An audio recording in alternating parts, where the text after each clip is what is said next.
locking you in. Am I lucky? Have you there? Are you there? Yes, there you are. I've now reversed the power to neutron flow, so you know you should be eager to watch me a lot better in this new dimension I'm in. So, hello there, you amazing viewers and subscribers, and welcome to a brand new ranking Doctor Who video for today. So for this video, I'm going to be ranking every Jon Pertwee story. Yes, Jon Pertwee has got 24 stories in his era, and of course he's only returned once for one multi-Doctor story, basically the Five Doctors. He did return for the Ultimate Adventure, which was the screenplay, and I don't know how people cast that as canon or not canon. And of course, in the Dimensions in Time, which apparently is canon, where Doctor Who and EastEnders did that weird crossover back in 1993. So, ranking the Jon Pertwee stories now. So we've got 24 stories, so let's dive into it. So in number 24, it is The Mutants. I just do not enjoy The Mutants. I don't know what it is. Every time I tried to watch this last year, I couldn't get past episode 1. This year, back in January, I forced myself to watch the DVD of it so I can get my review out on it. And then, of course, 2 months later, season 9 came out on Blu-ray. So I really should have waited for me to watch The Mutants when Doctor Who The Collection season 9 came out.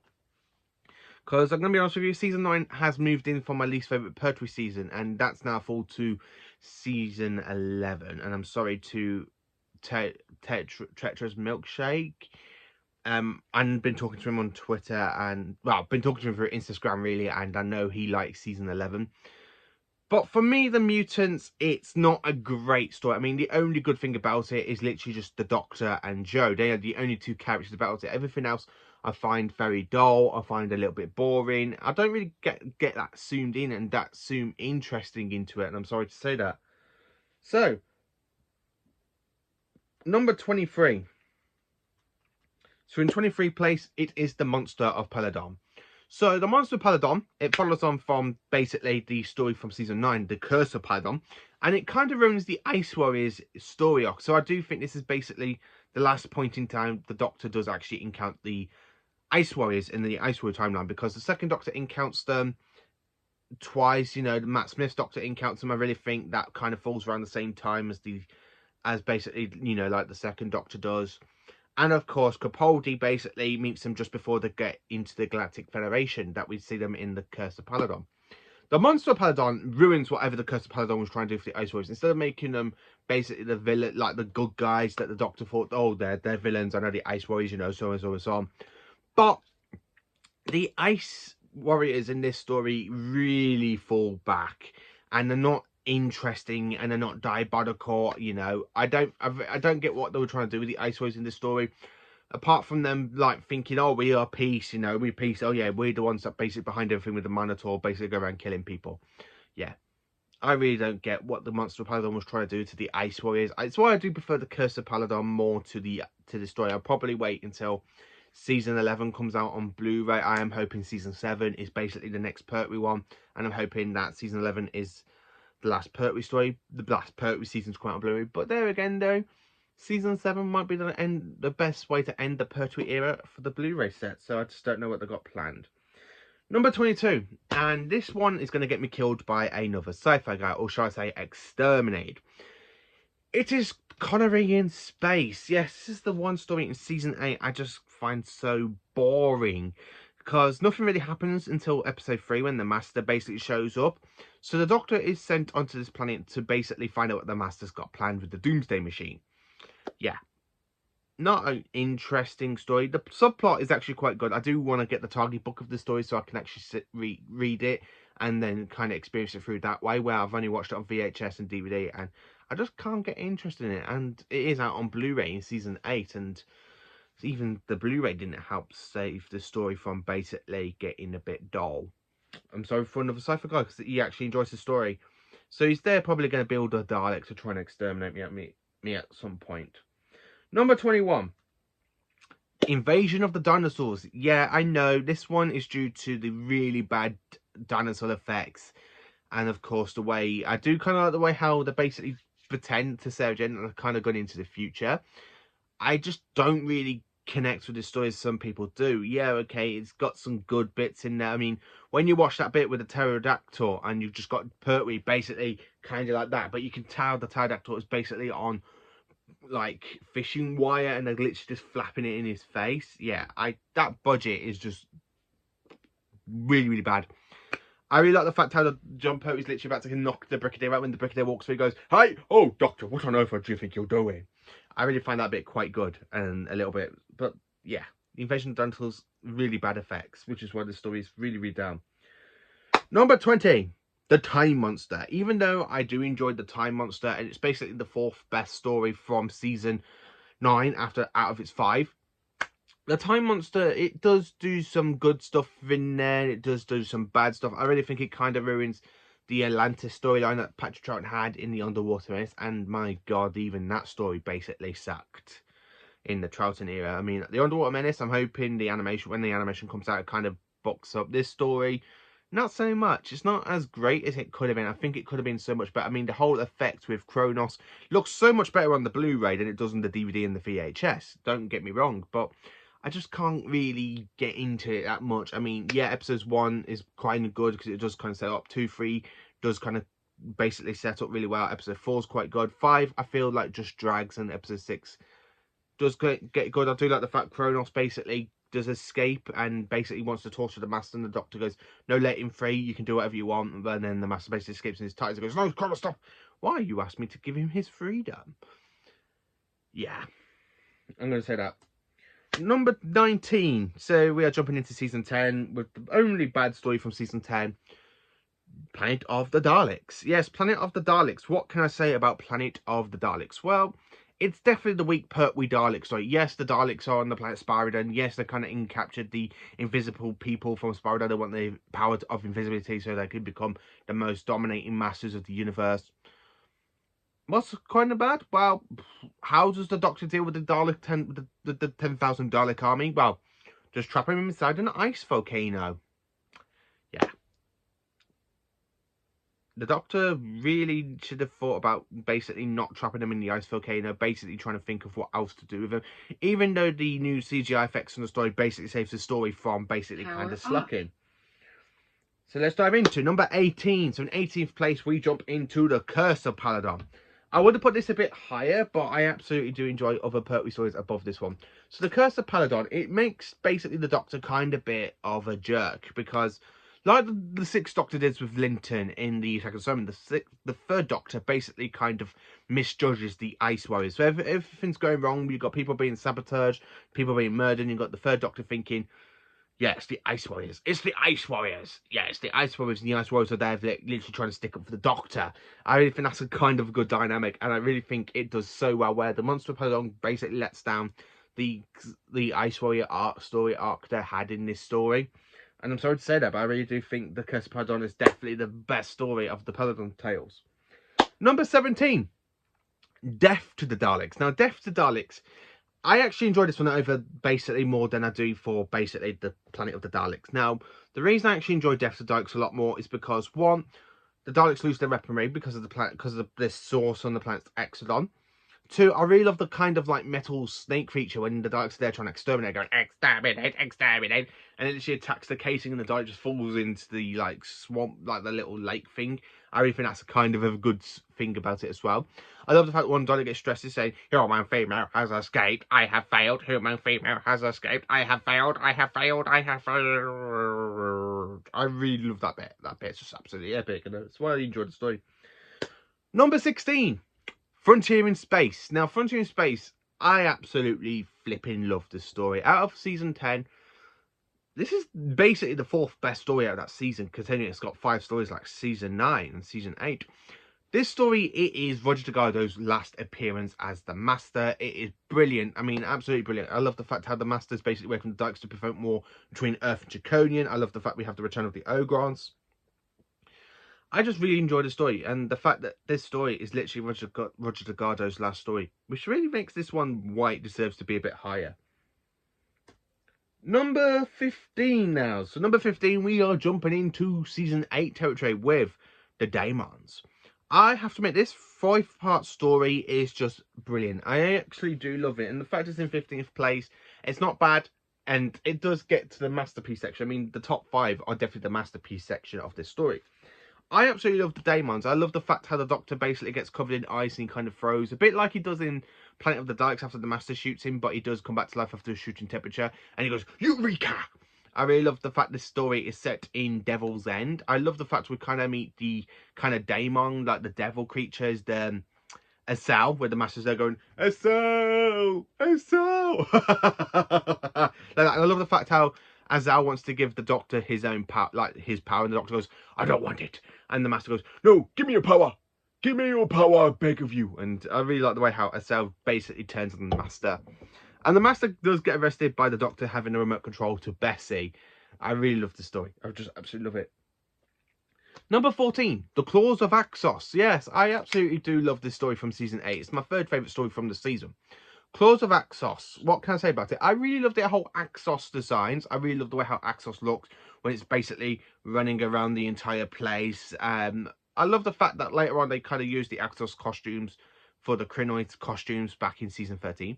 But I really do love the fact that this story is just absolutely brilliant. I love the Axos. I really think they're absolutely brilliant. I love the fact how they read the Doctor's mind that he's a Time Lord, and when basically the Master makes a deal with him saying that, oh, you can kill, if you kill the Doctor for me, I let you rule the Earth. I love the fact he goes, there's one thing you've forgotten to tell us. What's that? The Doctor is a Time Lord, and of course, because the Doctor said his memory wipes the Time Lords, Axos basically tries to make the Doctor think of the communication so they can yet try and travel themselves, but really it does fail. They do get hold of the Doctor's TARDIS, but the Doctor basically traps them inside a quantum time loop, and that quantum time loop is basically just brilliant and brilliant. The TARDIS in the end is basically locked onto Earth, so basically the Doctor is stuck on exile. So every time the Doctor is pulled away onto another planet for the Time Lords, it is programmed to go return to Earth until the Time Lords can actually forgive him, and I think that's absolutely brilliant because I like the way how the end the Doctor goes, it seems I'm sort of gigantic yo-yo. I do love that story. Number 13, Terror of the Autons. Now this story, I was going to put this a bit higher, but I really do enjoy other stories above this one. Terror of the Autons. It is the Autons' second story. It's the Master's very first appearance, and my God, it is definitely a good one. But there are so many other good stories I had to put above this one. I really love the fact this story introduces the Master, because when you see the Master basically TARDIS materialized into a horse box, he comes out and he goes, who the heck are you? Well, I am usually referred to as the Master. Oh, is that so? Yes, universally. I love the fact how the Master basically uses these tissue manipulator for the first time in the story. We do have that Time Lord one. The Doctor goes, oh, wait a minute there, Doctor. And he literally comes up saying, I have to warn you about the Master. And he goes, Jekyll and Hyde? Oh my God, no. I really love the way how John Pertwee and Roger Scudder really gets that vibes, but especially that phone call. He goes, hello, I'm simply to phone you to say goodbye, Doctor. And he's there activating the little ring to basically make that like Auton in the phone wire basically come to life, and the Doctor's there going, that's a very good cliffhanger. I really love that, and the fact that you got the Master trying to bomb unit when the Doctor's there, and you got Joe saying, I must open it, no, stop it, it's a bomb. I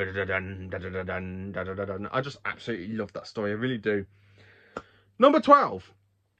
So in 12th place, we jump into season 10 now for the Carnival of Monsters. So the TARDIS basically materializes inside a time scoop. In this time scoop, you kind of got these circus people basically showing these alien planets, the Carnival Monsters, where we kind of see a bit the return of the Cybermen, but it's only like a clip. We have an Ogron. Oh, yeah, we got humans basically trapped on there. We have a monster in the sea that basically makes them scream. And of course, we have Drassics. Yes, we do have the very first appearance of the Drassics. Now, I love the Drassics because, one, I love the fact we kind of see the third Doctor basically tuning his sonic screwdriver, and he's there trying to explode around them and stuff, and he's there just pointing the Sonic. And you got I love the scream of them when it goes like that. I have got the glove puppet to the Drassics. It's the one good thing about the story I really love, because I really love the Drassics and the way that cliffhanger where you kind of have that man basically pulling his hand in, and you kind of get this wooden TARDIS effect, and you can tell it's really bad CGI, but the Blu-ray does actually save it and is absolutely brilliant.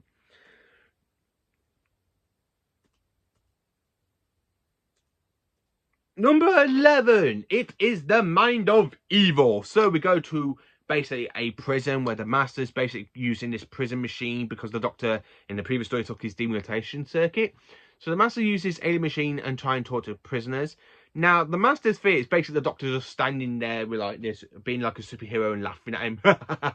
Where the Doctor's basically the Doctor's terror is basically watching Earth basically going to fire, which basically just kind of call back to Inferno, which is one of the great masterpiece stories for the Pertwee era, and I just absolutely love it. So number 10. So in 10th place, we jump into John Pertwee's ever second story as the third Doctor now, Doctor Who and the Silurians. Now, I really love this 7-part story. I think it's absolutely brilliant. I honestly have to admit, I do love Doctor Who and the Silurians. I think the Silurians are absolutely brilliant. Unless you Silurians tell us what you want, the humans will destroy you. I really think this is absolutely brilliant because the Silurians basically make this deadly plague to try and wipe out humans so they can take over the country. And this is actually all shot up in Derbyshire, believe it or not. I believe it's set some... I have tried looking for the film location, and I have been found quite a few websites saying it was actually partly filmed up in Chesterfield. So when I next go up there to see my auntie who lives up there, I probably want to go and try and find these old filming locations they used for the Silurians caves in Derbyshire.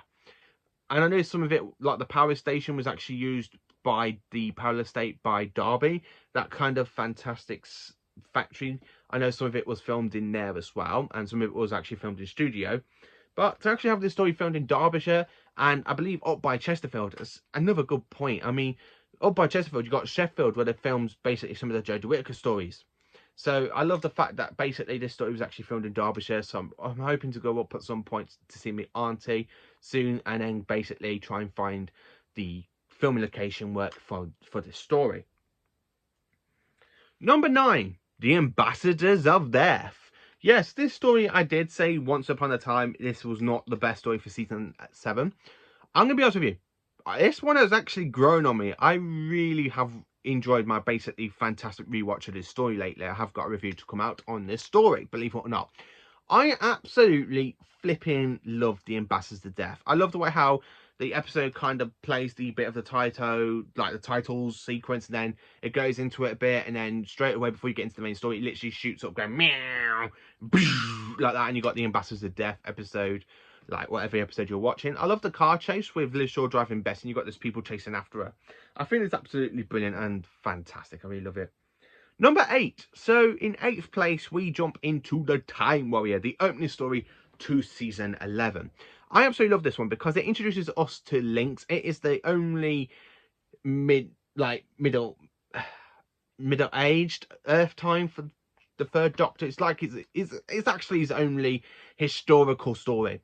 I absolutely love this story because one, Lynx is a fantastic Santaran. I really love it, the way he goes, I am General Lynx of the Santaran Field Group, otherwise known as Lynx. I really love Iron Gran. I think he's an absolutely brilliant villain.